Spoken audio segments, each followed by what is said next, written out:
Merci de nous rester fidèles. Vous êtes sur Radio Djena. Le rendez-vous, c'est bien sûr celui de l'émission Djena Sport. Merci pour la fidélité. Nous évoquons 3 sujets dans ce nouveau numéro. Nous parlons du championnat d'Afrique des Nations, le CHAN 2020, avec une première manquée pour les éperviers locaux du Togo battu par le Maroc ce lundi. Nous analysons cette rencontre. Nous nous projetons sur le match de vendredi face à l'Ouganda. Nous évoquons aussi la reprise des activités sportives annoncées par le ministère des Sports. Dans la foulée, la Fédération togolaise de football lance sa nouvelle saison. Que comprendre justement de toutes ces démarches? Nous évoquons ces actualités, mais nous n'oublions pas de faire le bilan du tournoi UFOA B des Nations. La catégorie était celle des U17, la Côte d'Ivoire couronnée. Quel bilan technique, quel bilan au plan logistique pouvons-nous faire de cette compétition? Voilà de quoi il s'agira dans cette émission qui invite 3 confrères. Nous sommes avec Grégoire Kokou-Attignon, le confrère de Radio Sport FM Lomé. Grégoire, bonjour. Bonjour Latif et bonjour à tous les auditeurs.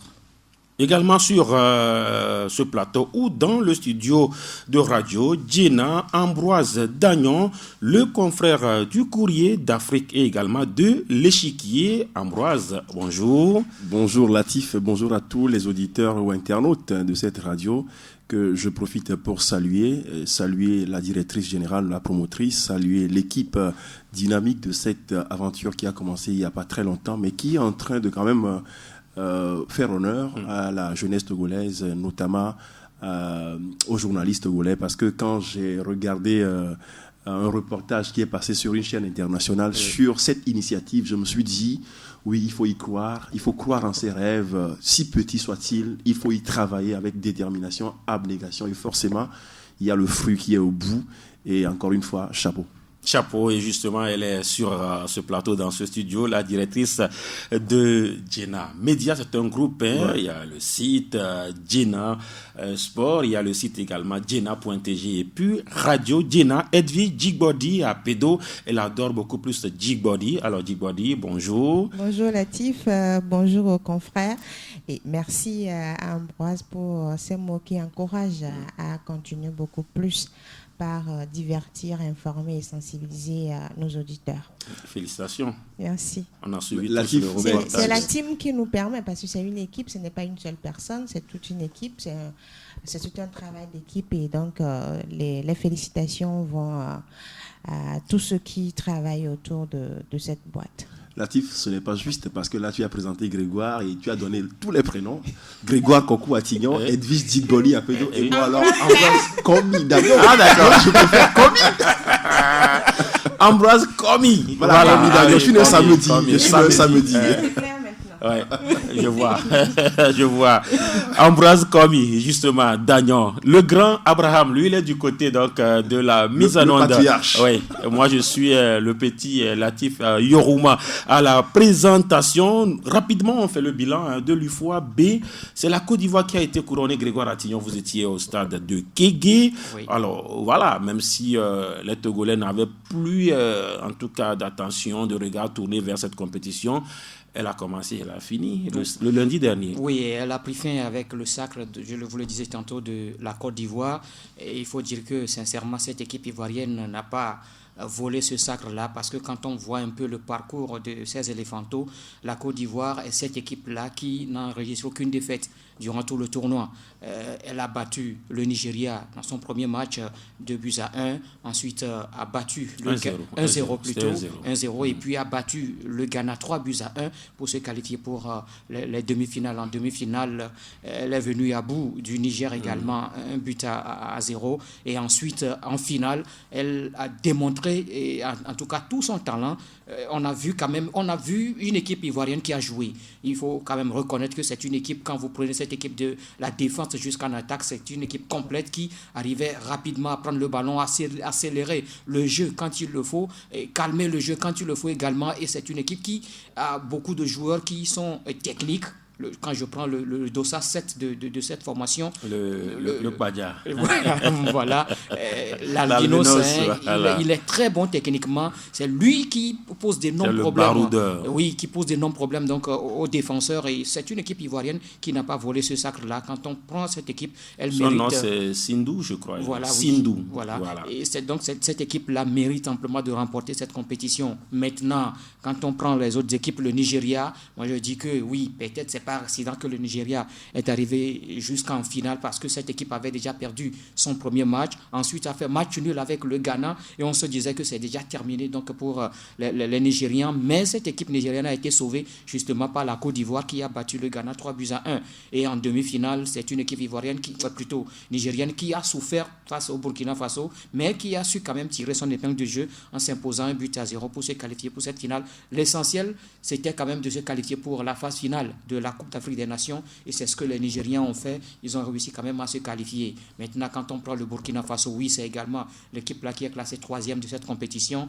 On a vu le Burkina qui avait démarré en fanfare face au Bénin, a battu donc cette équipe béninoise 5-1, ensuite a fait match nul, maintenant a profité de la disqualification donc du Togo pour se qualifier pour les demi-finales. On a vu en demi-finale là, gêner un tout petit peu le Nigeria, mais le Nigeria a su tirer son épingle de jeu. Donc dans l'ensemble, on peut dire que ça a été quand même un bon tournoi, mais le niveau, il faut quand même encore revoir un tout petit peu certaines choses. L'entraîneur ivoirien Dao Lassina l'a dit la dernière fois après donc la finale, il a dit que oui, il est en train de participer à un troisième tournoi des cadets, troisième ou quatrième tournoi des cadets de la zone UFOA. Cette année, on a véritablement vu que c'est des jeunes joueurs qui ont joué parce que les années précédentes, ce ne sont pas véritablement des U17. C'est des gaillards déguisés. Voilà, qui ont joué. Donc, il a reconnu que le niveau, véritablement, ce n'est pas ça, mais il croit et il pense que lors des prochaines éditions, quand toutes les équipes viendront avec des jeunes joueurs, on verra quand même le niveau. Mais il faut dire que, bon, c'est un niveau assez moyen. Acceptable. On peut, le CHAN ne vous a pas permis d'être à Kégué pour la finale Edwige, mais vous avez suivi les demi-finales. Qu'est-ce qu'on peut dire justement de cette compétition si on veut justement faire le bilan? Oui, d'abord, moi, je vais revenir sur la réaction de Grégoire sur le fait qu'il y a eu au moins un petit peu de respect dans l'âge des joueurs. Même si on a constaté qu'il y a certaines équipes carrément, il y a des doutes sur l'âge de certains. De façon manifeste. Oui, donc c'est ce qui veut dire que la disqualification du Bénin à Niamey a donné un coup à toutes les équipes et puis c'était comme une alerte. C'était une alerte, c'était une leçon également pour chaque équipe. Donc pour ce tournoi qualificatif de Lomé, la majorité des équipes ont tenté de respecter l'âge des joueurs. Quand on commence par le Bénin même qui a été disqualifié à Niamey, aujourd'hui le Bénin est arrivé à cette compétition-là avec... Ils disent qu'ils n'ont pas osé même prendre les joueurs de stade 4. Ils sont restés dans le stade 3. Parce qu'ils sont dans le doute. Parce que quand vous prenez le stade 4, on peut venir vous dire que c'est un stade 5 avancé et vous serez disqualifié. Maintenant, sur cet aspect, il y a une nette amélioration. Maintenant, il faut continuer le travail. Il faut être beaucoup plus rigoureux au niveau de l'organisation. Je vais parler de l'UFOA et de la CAF. Appliquer réellement les tests et puis être regardant sur tout ce que les pays apportent comme test d'IRM parce qu'il y a eu être beaucoup disponible faire les choses dans les règles pour analyser les tests et tout ça. Au-delà de ce que je viens de dire, le tournoi a été une réussite pour le Togo. Même si le Togo a été disqualifié, le Togo a fait une belle organisation parce que sur le terrain, normalement, quand on disqualifie votre équipe qui s'est qualifiée pour les demi-finales, vous n'avez plus envie d'être bien, de vous occuper de l'organisation, mais l'organisation a continué comme c'était à l'ouverture jusqu'à la finale. Donc, chapeau aux Togolais. Maintenant, les Togolais vont se poser beaucoup de questions par rapport à cette disqualification qui est un point noir pour le Togo par rapport à ce tournoi. D'autres ont trouvé que le Togo est trop bon et trop bon. Des fois, on devient couillon parce que le Togo a été disqualifié. Et même après cette disqualification, le Togo a été un exemple dans l'organisation avec toutes les délégations qui quand même n'ont souffert de rien malgré la disqualification du Togo. Justement, le Togo disqualifié de son tournoi, ça fait le tollé. Oui. Qu'est-ce qu'on peut en dire si on veut faire le bilan en incluant justement le Togo et sa disqualification? Moi, je ne pense pas que le Togo ait été trop bon pour être qualifié de couillon. C'est comme cela, normalement, que devraient s'organiser les compétitions sportives, que ce soit au niveau africain ou au niveau international. Vous savez, le Togo, quoi qu'on dise, c'est la discipline. Le Togo, c'est le respect de soi et c'est le respect de l'autre. Donc, je ne pense pas que le Togo ait été trop bon. L'hospitalité. Et ça, c'est un bel exemple que d'autres nations africaines et même mondiales doivent copier pour l'organisation des championnats ou des compétitions à venir. Maintenant, par rapport à la disqualification du Togo, moi, c'est quelque chose qui c'est regrettable, c'est malheureux pour le Togo parce que, franchement, je ne sais pas réellement ce qui s'est passé, mais selon les quelques bribes d'informations que j'ai à ma disposition, le Togo savait que cette situation allait se produire si elle ne prenait pas le taureau par les cornes. Maintenant, qui avait intérêt à ce que le Togo puisse faire jouer ce ou ces deux joueurs-là pour que finalement nous ayons subi ce châtiment au niveau de la CAF. Je ne sais pas qui a intérêt à ce que les choses ne se passent pas bien. Je ne vais pas verser dans la théorie complotiste, mais j'ai en tout cas tout à l'air d'un complot qui a été ourdi par qui, je ne sais pas, et c'est regrettable. Maintenant, ce que moi je n'ai pas apprécié, il est vrai que notre nouvelle ministre des Sports, le commandant ou la commandante, je ne sais pas comment ça s'appelle, Lydie. Dans la grammaire normative, la commandante, ça passe. Ça passe maintenant dans le corps des militaires. Ils préfèrent le masculin. Le masculin, voilà. Les arbitres également. Et ça, c'est un problème à la fois politique et idéologique. On va y revenir dans un autre débat, pas ici forcément. Maintenant, c'est vrai qu'elle est venue aux avant-gardes, elle a sorti un premier communiqué, elle a dit, ouais, je cherche les coupables, elle a saisi la Fédération togolaise de football pour y voir clair. Oui, dans sa façon de communiquer, on sent une certaine volonté de faire les choses autrement. D'ailleurs, le gouvernement que nous avons désormais, c'est ça le slogan, aller faire les choses autrement. Mais j'ai été scandalisé par une chose. On a fait un conseil des ministres juste au lendemain de la disqualification du Togo. Mais curieusement, la disqualification du Togo n'a pas fait l'objet d'une communication au sein de ce conseil des ministres. Alors je me dis, où ça traduit si vous voulez, c'est-à-dire que le désintérêt, merci de me prêter le mot, que les autorités togolaises ont pour la chose sportive. Ça veut dire que, oui, au-delà des discours, au-delà de la rhétorique, au-delà de la déclaration des bonnes intentions, dans les faits, dans la pratique, on n'accorde pas tellement d'intérêt au football. Parce que dans un pays normal, mais au Conseil des ministres, la responsable en charge des sports aurait dû faire une communication.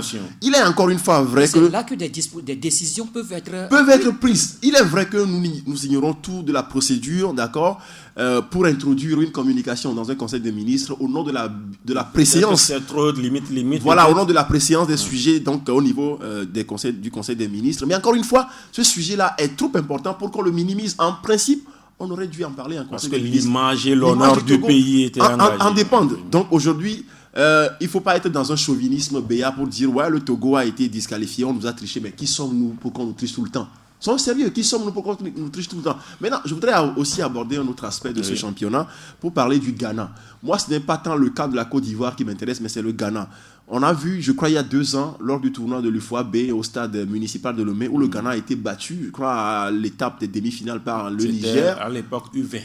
Ah, ça c'était le U20. Voilà. Maintenant, de façon générale, c'est pour dire le football au niveau inférieur au Ghana est en train de souffrir depuis quelque temps. Parce qu'on se rappelle que dans les années entre 95 et 2000, cette équipe du Ghana au niveau... dans la catégorie mais ils ont gagné la U20 à Porto-Novo. Oui, je ne refuse pas, mais ça, ce n'est qu'un coup isolé. Ça veut dire que le Ghana est en train de dégringoler. Et franchement, ce n'est pas une bonne chose. Maintenant, pour la Côte d'Ivoire, oui. Vous savez, tel on fait lit, on se couche. La Côte d'Ivoire, au niveau, en tout cas dans toutes les catégories, est en train d'investir et en train de faire les choses bien. Donc ça devait pouvoir inspirer beaucoup de nations africaines. Ça fait 2 démarches. La fédération attaque ou contre-attaque.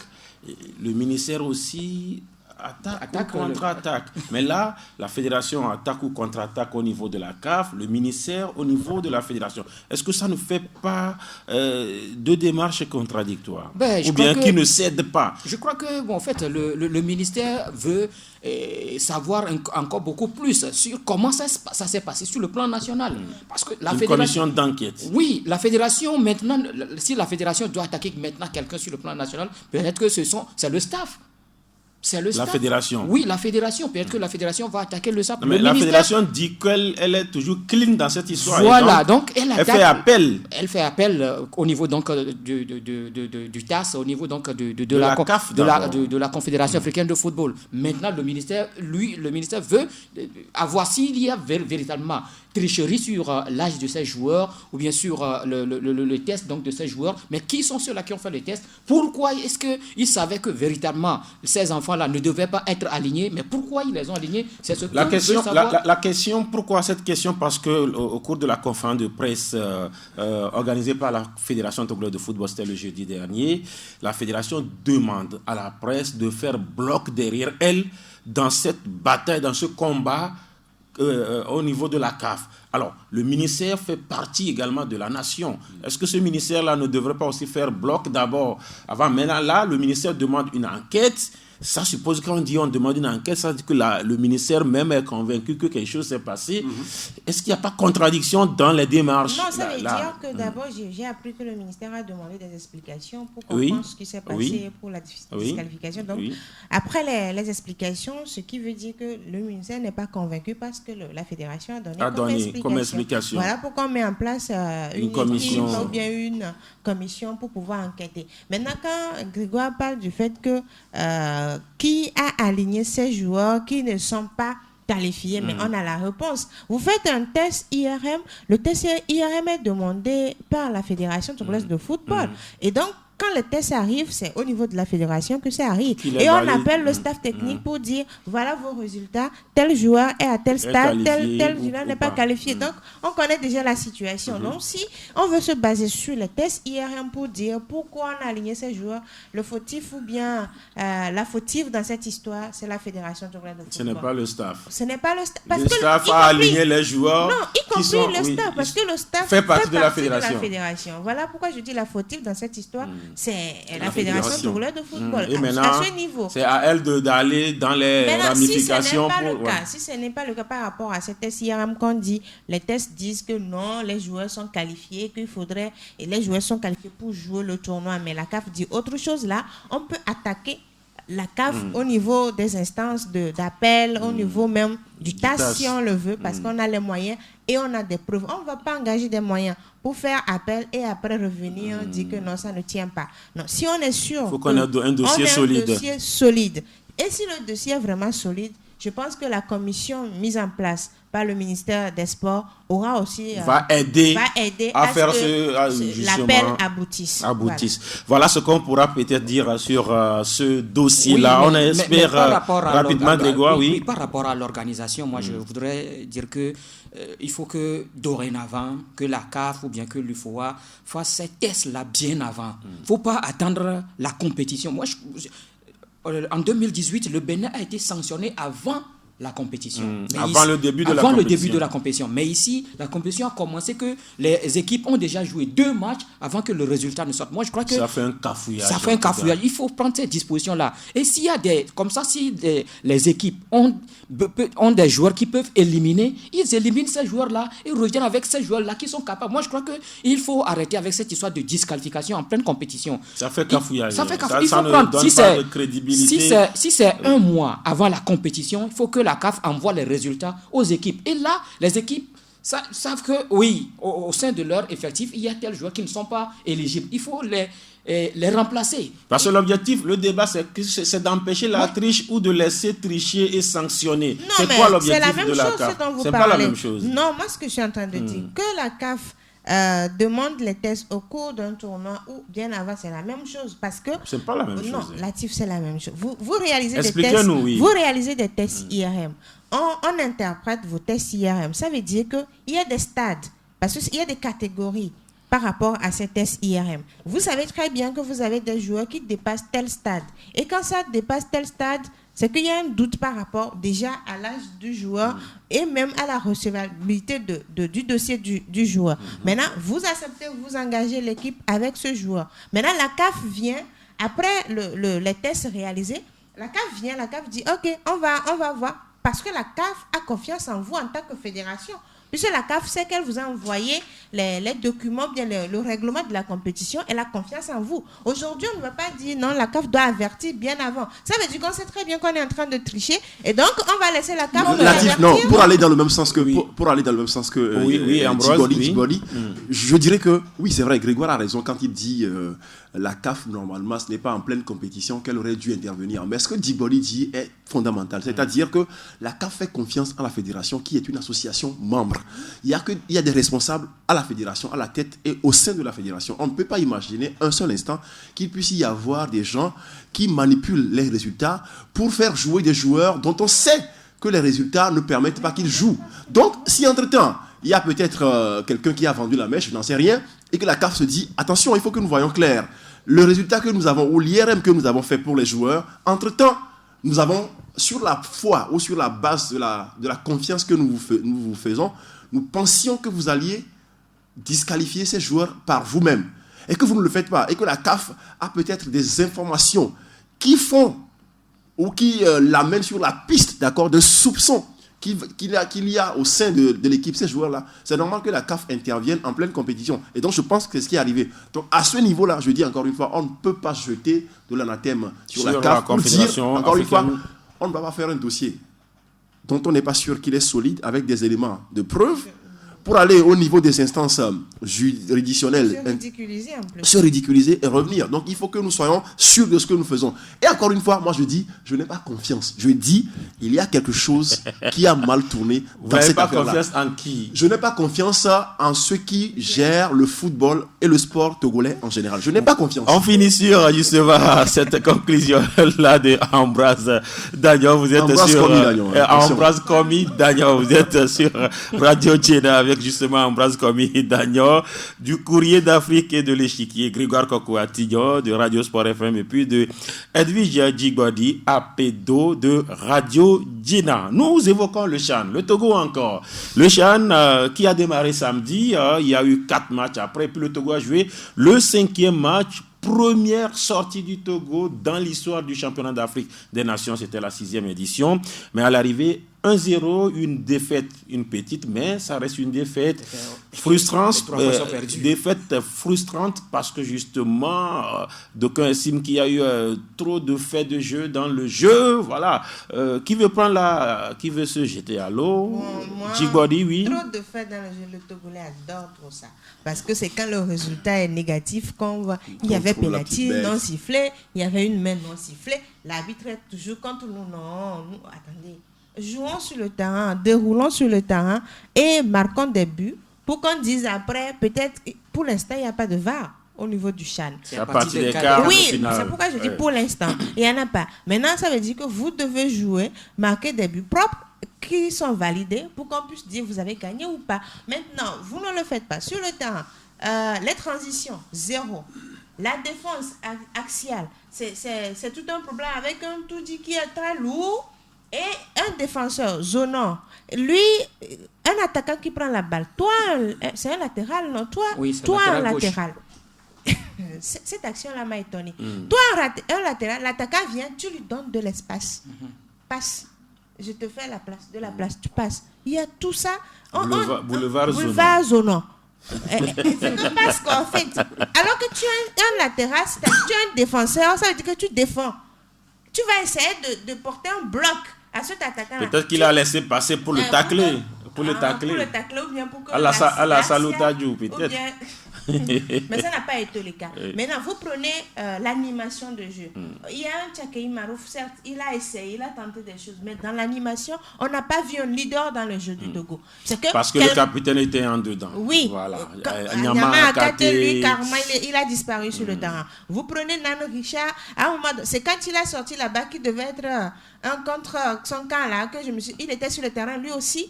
Il a joué 90 minutes. Oui, ce Et que plus, j'ai dit, ça veut dire que il n'y avait pas une présence sur le terrain. Certes, il y avait des joueurs sur le terrain, mais il n'y avait pas cette équipe-là qu'on a connue du Togo sur le terrain. Aujourd'hui, on dit non, c'est le tenant du titre, mais on a trop respecté le Maroc. C'est tout. Trop respecté le Maroc. Grégoire Attignon, On a eu peur du Maroc parce que c'est le tenant du titre, c'est le Maghreb, et on n'a pas déroulé. Ce qu'on s'est fait, on ne l'a pas fait sur le terrain. On nous a battus, oublions les faits de jeu. Justement. Alors, avant de parler ou d'oublier les faits de jeu, revenons au 11 togolais. C'est un 11 qui a surpris tout le monde parce qu'il est inhabituel, Grégoire Attignon. Justement, moi, quand j'avais vu l'équipe, j'ai dit, mais qu'est-ce que Abalo veut nous faire voir aujourd'hui? Est-ce que c'est Abalo? Oui, on va y revenir. Oui, mais moi, je vais appeler qui? C'est lui qui a la tête. On se comprend. Maintenant, quand on prend la défense, on sait que avant donc cette compétition, on sait qu'il y a deux défenseurs. Les deux défenseurs centraux de cette équipe sont partis. Bozo Clousset et Amatutu Kani ne sont pas là. Ça a été déjà un problème pour Abalo Doucet. Parce que trouver les remplaçants, ça a été difficile. Certes, il a tout dit maintenant qu'il fait jouer à tous les matchs, mais lui-même sait qu'il doit avoir quelqu'un qui peut beaucoup plus suppléer tout dit maintenant dans ce réseau-là. Maintenant, à la défense, il y a Toudi, il y a maintenant Issifou Moubarak de l'SOTR. Alors que pas ici, mais au match retour contre le Bénin, il a fait jouer Sama Halim, le joueur d'Asco de Kara. Donc, je me disais que oui, il est en train de chercher son duo dans l'axe de la défense. Mais là, bizarrement, ce n'est pas Sama qui a été aligné, c'est Issifou Moubarak. Maintenant, en défense, bien sûr, les côtés, les latéraux, il y a le petit Moussa Bilal de l'Est Togoport qui est un défenseur percutant. C'est un latéral, mais qui monte énormément, qui apporte au réseau offensif. Il ne l'a pas aligné, mais celui qu'il fait jouer également sur le côté droit tout le temps, bizarrement, il ne le fait pas jouer. Il fait rentrer Madjedje Djalilou à la place de Bodé. C'était la surprise. Maintenant, au milieu de terrain, il y a Nyama Kate qui est là. Il y a Mekoudi. Bon, on sait que ces derniers temps, il ne fait pas jouer à Mekoudi. C'est plutôt à Orok Paro Djari qu'il fait jouer à ce poste-là. Mais bizarrement, moi je me dis que peut-être, puisque Orok Paro avait eu des soucis ici au match aller contre le Bénin, je me dis que le gars n'était pas physiquement prêt pour démarrer ce match. C'est pourquoi. Mais il a fait rentrer en deuxième partie à la place justement de Nyama Akate. Maintenant en attaque, bon, il a fait jouer Adjahli Moïse sur le côté droit, Nan Richard sur le côté gauche et devant ces deux, il y a Tchakei Marouf plus Agoro Ashraf. Donc ce qui veut dire que le Togo jouait dans un système de 4-2-3-1. C'était dans ce système-là. Mais quand on joue dans ce système, ce qui veut dire que quand l'adversaire a la balle, les Adjahli Moïse et les Nan Richard sont obligés de revenir soutenir la défense. Et ça, là, ça va fatiguer les joueurs. Moi, je vous dis que vous allez voir, en première période, Adjahli, il allait et revenait. Et c'est en première période, c'est Adjahli qui a été le Togolais le plus en vue dans ce match, en dehors de Aïba Moubarak. Parce que Adjahli posait des non-problèmes aux défenseurs marocains. Mais en seconde période, il a disparu. Le gars était essoufflé parce qu'il a énormément apporté à la défense. Il venait soutenir cette défense-là et attaquer également. Donc ça n'a pas marché. Maintenant, on a 3 joueurs, Tchakei Marouf, Nan Richard et Adjahli Moïse, qui doivent nourrir Agoro Ashraf. Mais aucun centre n'est venu. Aucun centre. Un seul tir cadré. Les latéraux, les centres sont beaucoup plus normalement les prérogatives des latéraux, sauf qu'on n'en a pas eu. Le seul centre de Zonon, c'était au quatrième poteau. Le Togo n'a eu dans ce match de 90 minutes, le Togo n'a eu qu'une seule fois à faire le jeu. C'est-à-dire que construire de la défense. En attaque, et c'est ça même qui a abouti au centre de Zonor au quatrième poteau. Alors, il y a eu un seul tir cadré en 90 minutes. Je n'ai pas vu. Encore une fois, en toute honnêteté. Il y a eu 2 tirs cadrés. Le premier, le premier tir, c'était lequel? Non, on a eu 5 tirs. Non, attends. Le premier tir, c'était lequel? On parle Ah de oui, tir oui, cadré. oui, les tirs cadrés, oui. Il y a un seul. seul tir cadré. C'est le On a tir eu de sept Kakei tirs Marouf. et C'est le seul tir de Mais cher confrère, Kakei tir, Marouf. Pourquoi vous vous époumonez Embrasse Komi, on est avec vous. C'est comme si finalement, on se gêne pour rien. Moi, honnêtement, je n'ai pas suivi une partie du match. J'ai pris le match en cours. Mais franchement, ce que j'ai vu, je n'ai pas vu une équipe du Togo. Je n'ai pas vu d'équipe. C'est-à-dire que tout à l'heure, Djigboli en a parlé, Kokou aussi en a parlé. Dans la transmission même des balles, il y a des problèmes. Oui. J'ai vu un milieu de terrain, je ne sais plus, enfin je ne connais pas son nom, qui a pris la balle et il y avait 3 joueurs togolais qui devaient même construire le jeu pour aller inquiéter la défense marocaine. Il n'y avait que 2 défenseurs marocains. Et dans la vitesse, je ne sais pas comment le Togolais a fait.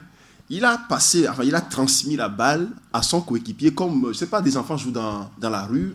On n'aurait pas dit qu'on est à une compétition continentale. C'est-à-dire qu'on s'amuse. Et Edwige l'a dit tout à l'heure, ou Djigboli plutôt, le Togo a trop respecté le rang du Maroc. Or, à la fin du match, j'ai suivi l'entraîneur du Maroc qui a même dit que dans le fond, son équipe n'a pas produit du jeu. Oui. Il n'y en a pas eu. Effectivement. Donc, le Maroc n'a pas produit de jeu. Moi, ce que j'ai vu, qu'ils ont eu des occasions de but. C'est-à-dire que le Maroc a plutôt eu un adversaire trop facile pour lui. Et voilà. Même si sur ce but-là que le Maroc a marqué, si le Togo était plus réaliste, il n'y aurait pas eu cette action-là pour que le Togo encaisse ce but-là. Voilà. Et finalement, en tout cas, logiquement, ce match-là aurait dû se solder par un score nul. Un nul, 0-0. Ça n'a pas été le cas parce que le Togo a trop respecté. Maintenant, oublions les faits de jeu et parlons même du match qui va arriver. Le Togo va jouer contre l'Ouganda.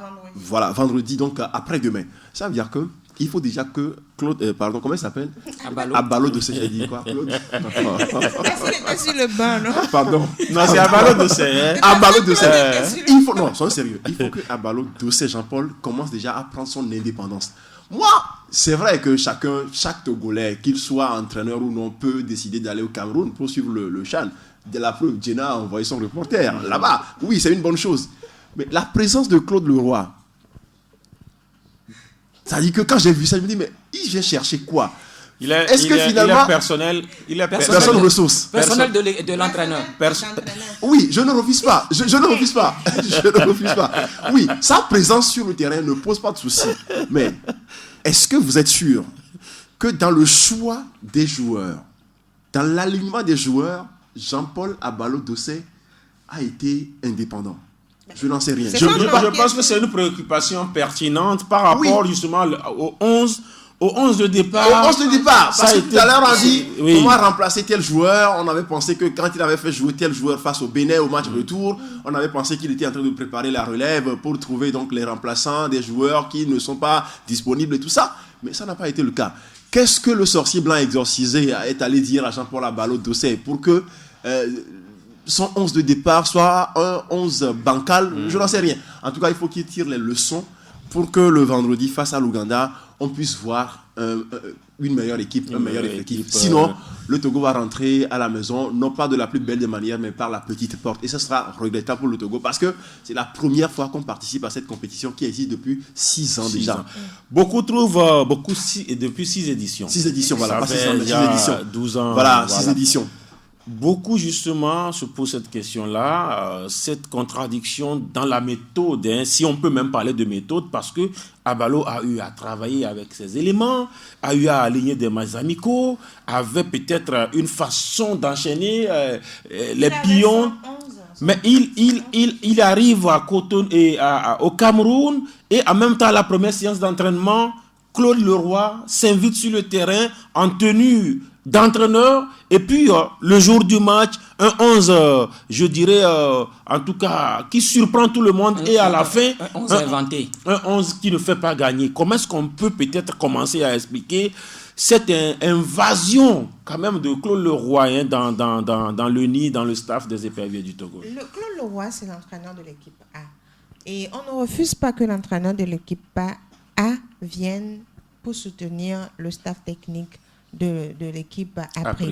On voit au niveau du Bénin, il y a du Suyer qui, parfois, quand il y a des compétitions de jeunes... Lors des préliminaires, même ici, il y a le du Suyer qui est là, il était dans les tribunes. Voilà. Donc, quand il y a des compétitions... Mais le sorcier blanc exorcisé nous a apporté la poisse. Quand il y a des compétitions de jeunes, il y a des entraîneurs qui viennent ils sont dans les tribunes, ils notent pour voir les défaillances. Maintenant, peut-être lors de la mi-temps, ils vont dans les vestiaires. Parce que c'est un entraîneur, c'est un technicien, c'est lui. Il peut vous apporter en plus. Maintenant, le fait qu'on voit Claude Leroy sur la pelouse, en train de guider, on dirait que c'est lui de coacher. C'est à ce moment qu'on se pose des questions. Quelle est l'autorité d'Abalo Dossé au niveau de l'équipe après? Quelle est l'autorité d'Abalo Dossé? C'est toi. Claude Leroy peut arriver pour suivre les séances d'entraînement, mais Claude Leroy doit s'asseoir pour suivre les séances d'entraînement et après dire, bon... S'il a des remarques à faire... J'apporte ceci, j'apporte cela. Mais ne pas s'imposer, on dirait qu'il est... S'immiscer, il faut lâcher le mot. S'immiscer, voilà. Je ne veux pas lâcher le mot, mais vous voulez que je laisse le mot. Oui, parce que c'est une émission. S'immiscer, on dirait que c'est lui qui est là. Oui, il y a des pays qui sont arrivés, c'est le même entraîneur pour les deux équipes. Équipe A et équipe A'. Voilà. Ça, on le reconnaît parce que c'est le même entraîneur. Mais ici, on a un entraîneur dédié, un entraîneur principal pour l'équipe A'. Donc, il va falloir que Claude Leroy s'écarte. Et on a vu ce qu'il a dit sur les médias, que non, l'arbitrage, on nous a triché, tout ça. On lui a demandé d'aller dire ça. Le Togo, toujours tricher à la maison, tricher à l'extérieur. Non, c'est lui qui le dit. Bon, en tout cas, on le dit comme ça, de façon générale. Ce que moi je dis aujourd'hui, il va falloir, si Abalo Dossé n'arrive pas, parce qu'Abalo Dossé en équipe A, à l'adjoint de Claude Leroy, c'est à la fédération de mettre de l'ordre dans les staffs, au niveau des staffs, de dire, bon, Claude Leroy, vous êtes arrivé pour apporter un soutien à votre poulain ou bien à l'équipe A', mais mettez-vous à l'écart. Vous pouvez arriver à l'hôtel pour donner des conseils, des consignes et tout ça. Lorsqu'il y a la dernière réunion pour les derniers réglages et tout ça, vous pouvez, on ne refuse pas. Même au stade, il peut arriver. Vous pouvez venir au stade et rester dans la mi-temps. À la mi-temps, vous descendez pour faire ce que vous avez à faire. Mais on dit... Parfois, quand vous êtes là, il y a un entraîneur, des joueurs ont trop peur de certains entraîneurs. Vous êtes là déjà, vous mettez de la pression. C'est fini, et cette pression, elle est négative. Et c'est ce qu'on a vu sur le Togo s'est lâché un tout petit peu en deuxième partie. Est-ce que, vers la fin du match, est-ce que ça peut peut-être promettre quelque chose face à l'Ouganda vendredi? Mais là, il va falloir changer un peu cette équipe-là. Il va falloir un peu changer cette équipe. On peut aussi la maintenir et puis lui donner peut-être d'autres orientations. D'autres orientations, mais il faut voir un peu ce que ces joueurs-là qui ont joué ce premier match, il faut voir tout ce qu'ils ont donné. On sait qu'il y a certains, ils sont fatigués. Physiquement, on n'était pas au point la dernière fois. Il faut comprendre que physiquement, on n'était pas au point. Donc ça a beaucoup plus agi sur l'équipe. Maintenant, il faut apporter du sang neuf. Je crois qu'il y a des joueurs qui peuvent quand même on doit retoucher où? Quel compartiment? Les deux latéraux. On doit changer les deux latéraux parce que Bodé, c'est un joueur qui monte. Bodé, d'ailleurs, il n'était pas latéral quand il était venu à l'Est au Goport. C'est un attaquant que moi, j'ai connu. Il est latéral, mais c'est un joueur qui monte énormément. Et également Moussa Bilal. Du côté donc du côté gauche. Mais en attaque, qu'on fasse rentrer Ouro Agoro Ismaël, moi, ça c'est mon point de vue, à la place de Nan Richard. Ouro Agoro Ismaël, parce que Ouro Agoro Ismaël, balle au pied, il est bon, c'est un joueur techniquement, il est puissant également. Il est puissant également, qui peut beaucoup plus apporter. On a vu quand il était rentré, il a voulu quand même essayer de donner un peu plus à l'attaque togolaise, mais c'est ce qu'on voulait, quoi. Donc, si véritablement on veut encore rester dans cette compétition, on doit... Et puis, est-on obligé de jouer toujours en 4-2-3? Non, il faut jouer en 4-4-2. C'est ce que nous disons. C'est-à-dire que le vieux papy, personne ne l'interdit d'aller au Cameroun, d'être de la délégation, d'être dans les tribunes, même au sein du staff. Personne ne lui interdit cela. Mais quand on le voit faire... vous savez, c'est un monsieur qui est très fort en communication. N'oubliez pas que, par ailleurs, c'est un communicateur. Voilà, donc la dernière fois, on a beaucoup plus fait la communication sur l'équipe togolaise. Voilà, et donc quand vous suivez ce match, c'est un très bon communicateur. Tout ça dans la communication gestuelle, dans toutes les formes de communication, il est très très bon. Donc, tout ce qu'il fait là, vous allez le voir, même quand il conduit l'équipe en match, en compétition, vous voyez comment il fait. Donc, il est allé encore faire ce show-là. Et après, ce sont ses amis de cette chaîne de télévision internationale qui vont encore l'auréoler. Voilà. Mais je dis encore une fois, il faut que Jean-Paul Abalo Dossé prenne ses distances. Il faut qu'il prenne son indépendance vis-à-vis de Claude Leroy. On ne refuse pas que Claude Leroy puisse de temps en temps lui donner quelques conseils sur telle ou telle chose et tout. Mais après tout, c'est lui qui est l'entraîneur de l'équipe qui est allée au Cameroun. Donc c'est à lui toute la responsabilité. Et quand ils reviendront du Cameroun, ce n'est pas Claude Leroy qu'on jugera, mais c'est lui qu'on jugera. Donc il faut qu'il prenne son indépendance vis-à-vis de Claude Leroy. Et vendredi, ce n'est qu'après-demain, dans moins de 48 heures. Moi, tout à l'heure, quand je t'ai entendu dire on peut reconduire la même équipe en donnant de nouvelles orientations, je dis non, il ne faut pas reconduire la même équipe. Parce que ce que moi j'ai vu la fois dernière, surtout en milieu de terrain, il y a des problèmes dans la transmission des balles entre la défense, le milieu et l'attaque. Je n'ai pas vu, il n'y a pas un tout, il n'y a pas une équipe. Donc, il faut changer. Et j'ai même vu des joueurs trop fébriles pour faire face aux adversaires. Les Marocains étaient en forme. Et l'Ouganda, n'oublions pas, c'est aussi un pays athlétique. Les joueurs ougandais, en tout cas l'Afrique de l'Est, c'est des pays qui ont des joueurs très athlétiques. Voilà, donc le Togo ne va pas affronter l'Ouganda, dont je ne connais pas les joueurs de cette catégorie-là, vraiment. Mais le Togo ne va pas affronter cette équipe-là avec ce qu'on a vu la fois dernière, avec l'effectif-là. Donc il faut que Claude... qu'est-ce que je dis? Il faut que Jean-Paul Abalo-Dossé puisse véritablement prendre son indépendance dès maintenant. Vous voulez peut-être aborder un aspect? Oui, moi je vais parler de ce match de vendredi face à l'Ouganda. Quand vous prenez le match de l'Ouganda contre le Rwanda, l'Ouganda a dominé. La possession c'était en faveur de l'Ouganda, 62%. Et quand sur ce match-là, les fautes, il y a eu 28 fautes sur le match. C'était physique. Donc, est-ce que nos joueurs sont physiquement prêts pour pouvoir faire face à l'Ouganda et après le Rwanda? Parce que ces deux pays, ce sont des pays où le jeu est toujours physique. Et vous avez vu ce qui s'est passé. Il n'y a pas eu de but marqué, mais quand même, il y a eu du jeu sur le terrain. C'était plaisant. On sentait qu'aujourd'hui, on a des joueurs sur le banc qui peuvent répondre, faire face à ce physique-là, à cette duel des Ougandais le vendredi et des Rwandais après. Mais est-ce que Abalo-Dossé va faire un bon choix? Parce que reconduire le même 11 serait un peu dangereux. Il faut changer à un moment donné. L'Ouganda a eu 7 tirs et 2 cadrés. De l'autre côté, le Rwanda là, a eu au moins 15. Et 3 cadrés. Donc, imaginez, nous, on n'a même pas tenté lorsqu'on était face au Maroc, qui est technique. Face au Maroc, qui est technique, on n'a pas proposé un beau jeu. Aujourd'hui, vendredi, face à l'Ouganda, qui joue un jeu physique, un jeu de duel, qu'est-ce qu'on peut proposer face à l'Ouganda? Abalo-Dossé peut-être aura les ressources. Les ressources, mais comme on le dit, c'est lui qui travaille, c'est lui qui est avec l'équipe. Il faut qu'il fasse des choix précis, il faut qu'il soit indépendant parce qu'à un moment donné, oui, l'entraîneur, un autre entraîneur a de l'expérience, il vous dit faites ceci, mais la décision finale revient. Le gouvernement a porté son soutien tout de même quand même à ses joueurs à travers le chef de la délégation, le chef de cabinet donc du ministère des Sports qui allait donc apporter le message gouvernemental à ses joueurs. Ça reste quand même ouvert, hein. Le Togo est derrière avec 0 point, mais distancé juste d'une unité par l'Ouganda et le Rwanda. Seul le Maroc est devant avec 3 points. Le tout dernier point de ce sujet-là, c'est le public invité par la CAF et le Cameroun dans les tribunes. Alors, c'est bien quand même pour le spectacle, même si, bon, c'est vrai, après, il peut y avoir recrudescence, en tout cas, peut-être des cas de Covid. Oui, moi, ce que je dis aujourd'hui, le retour du public sur le terrain, c'est une bonne chose parce que le football, bien le sport, en général, c'est quand on joue au foot, au basket et tout, et quand c'est à huis clos, même les joueurs le disent, quoi.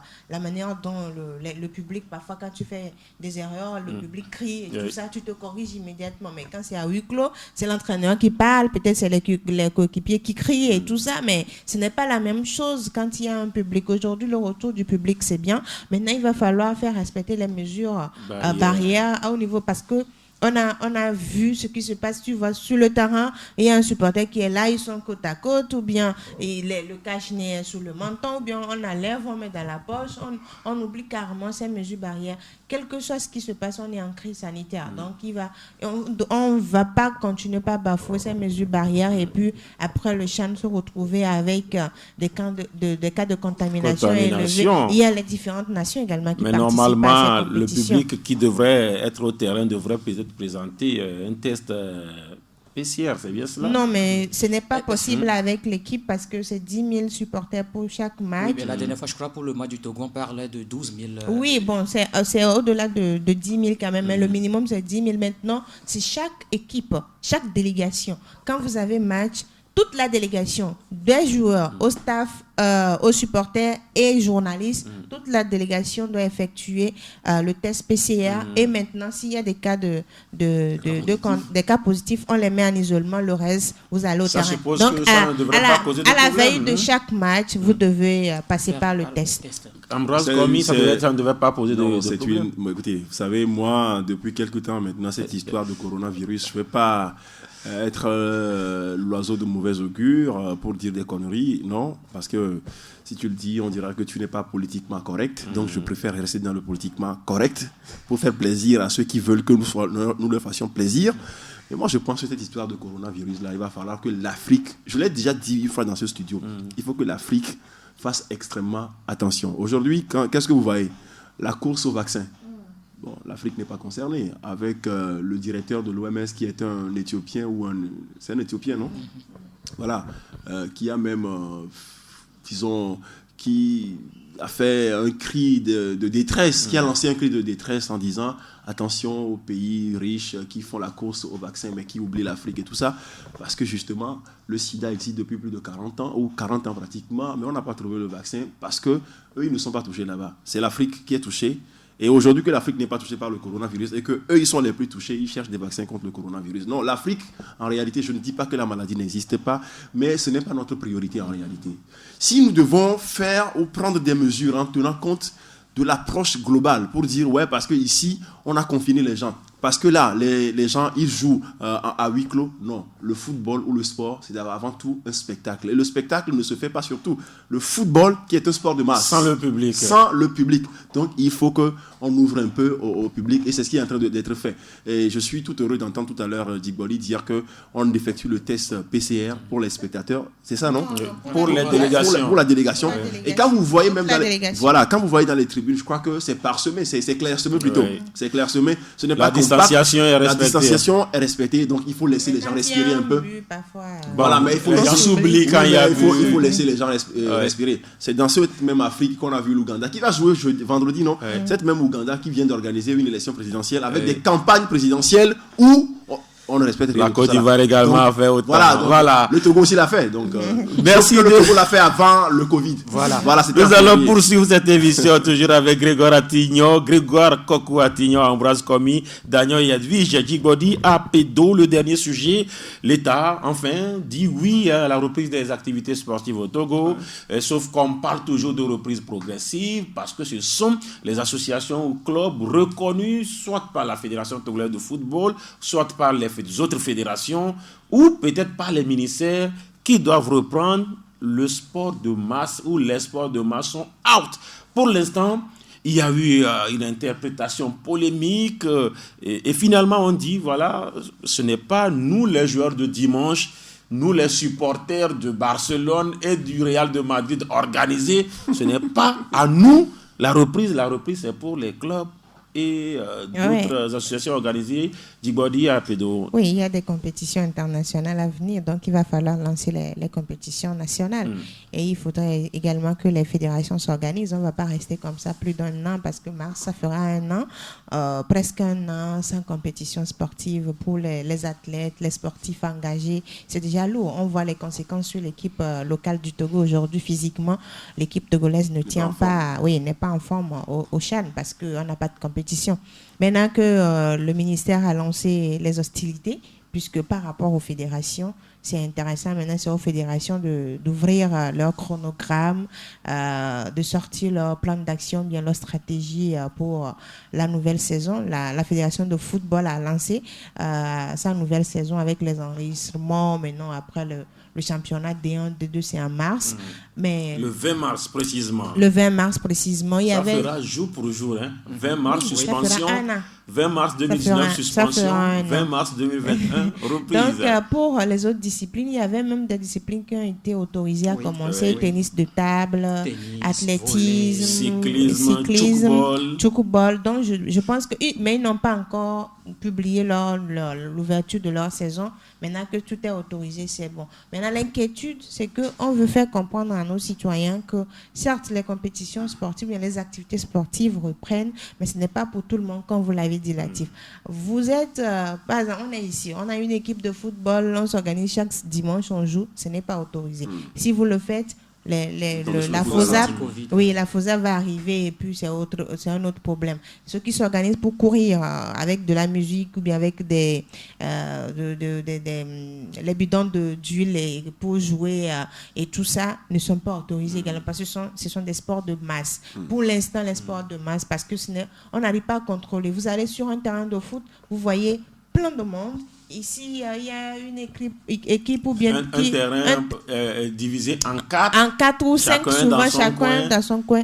Parce que ça ne serait pas contrôlé. Puisqu'au niveau des fédérations, il y aura des tests, il y aura des mesures barrières qui seront respectées, appliquées. Donc, au niveau des sports de masse, c'est comme les supporters aujourd'hui, au niveau du CHAN, on ne peut pas demander à tout supporter d'amener son test avant d'accéder au terrain. C'est la même chose pour les sports de masse aussi. Donc, il était temps quand même de reprendre, comme l'a dit... Ambroise Komi Dagnon, Grégoire Atignon, il était quand même temps de reprendre. Il était temps de reprendre. C'est vrai, quand on prend un peu la France, quand on avait repris, ce ne sont pas toutes les équipes qui ont repris. On parle des clubs professionnels, et c'est la Ligue 1 et la Ligue 2 qui ont repris. Et tout récemment, il y a encore eu confinement.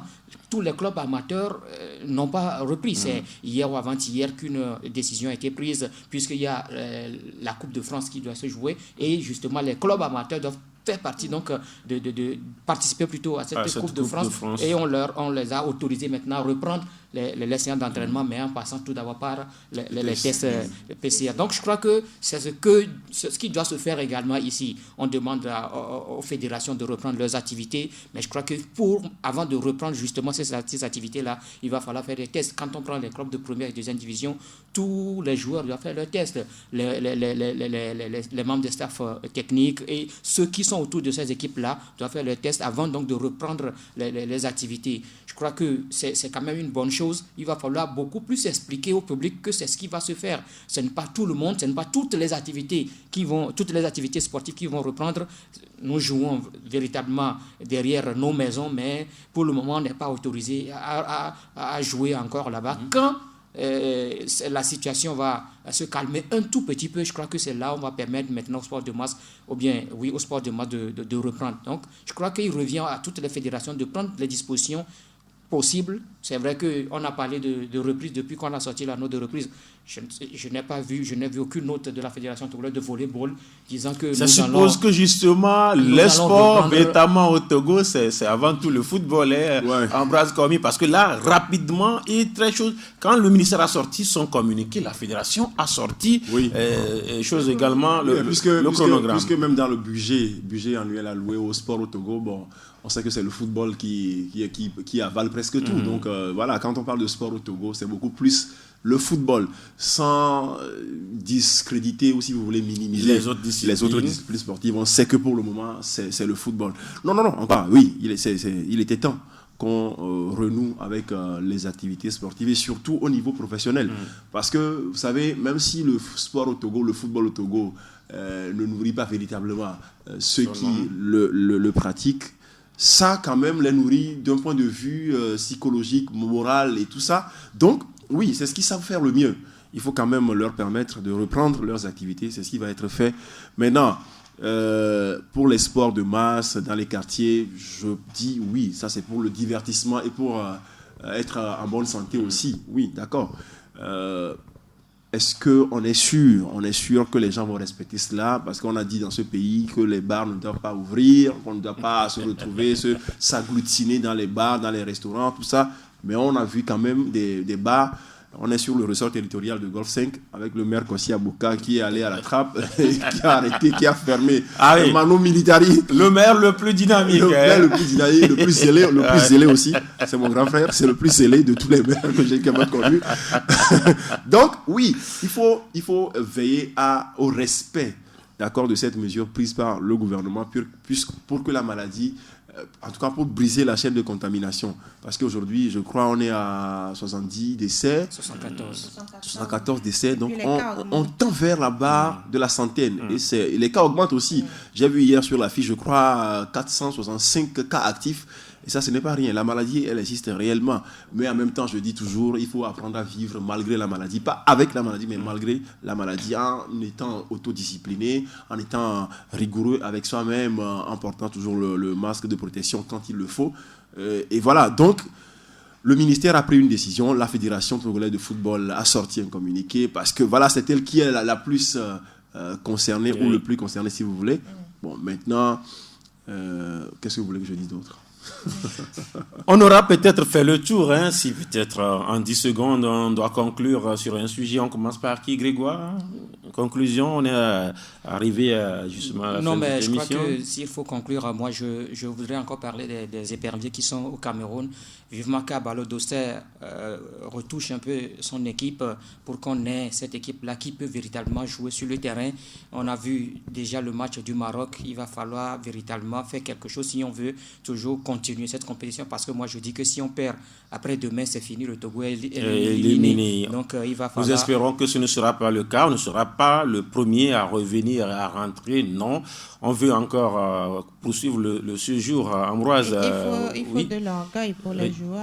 Il faut de l'orgueil, il faut de l'ambition pour les joueurs. Ils n'ont qu'à se vendre. Ils doivent se vendre. Aujourd'hui, on ne demande pas aux joueurs d'aller décrocher le titre, mais de se vendre d'abord. Parce que c'est une vitrine pour ces joueurs-là qui évoluent au plan local, d'attirer les recruteurs et les clubs. Mais sur le premier match, il y a... Quand vous prenez Aïgba aujourd'hui, beaucoup de personnes parlent du gardien. Comment ça?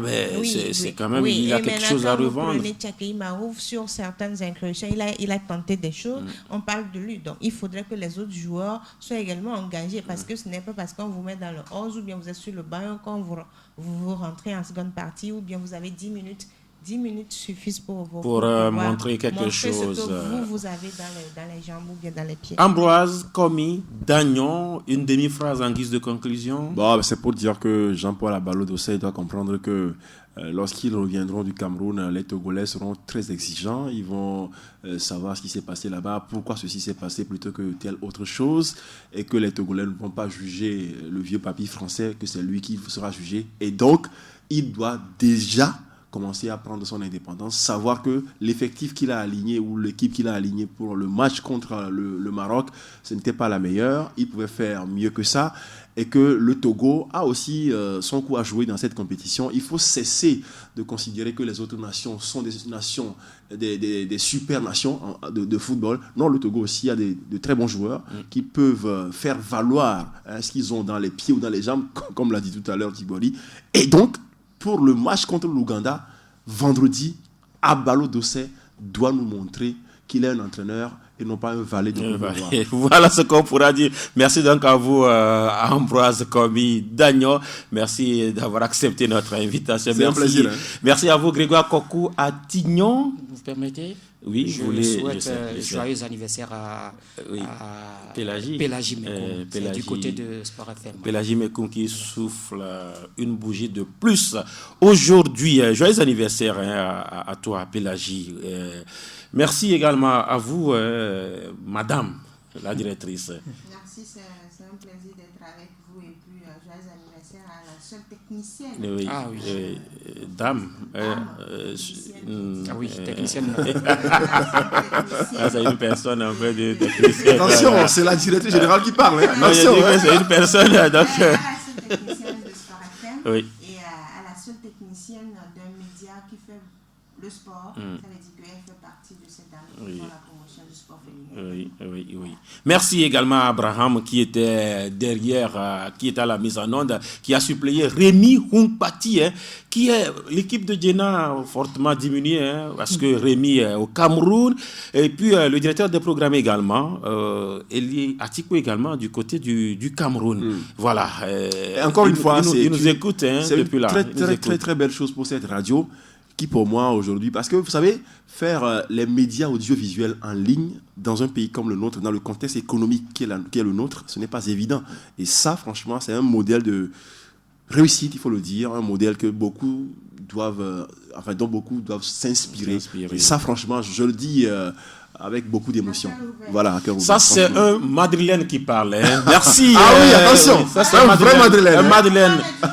Ah voilà. Le club, le meilleur club de tous les temps. Qui a vu passer pendant 9 saisons le meilleur joueur de tous les temps. Voilà. C'est bien cela. Le message est passé. Merci. Et on est ensemble pour la suite de nos programmes. Restez toujours sur Radio Djena.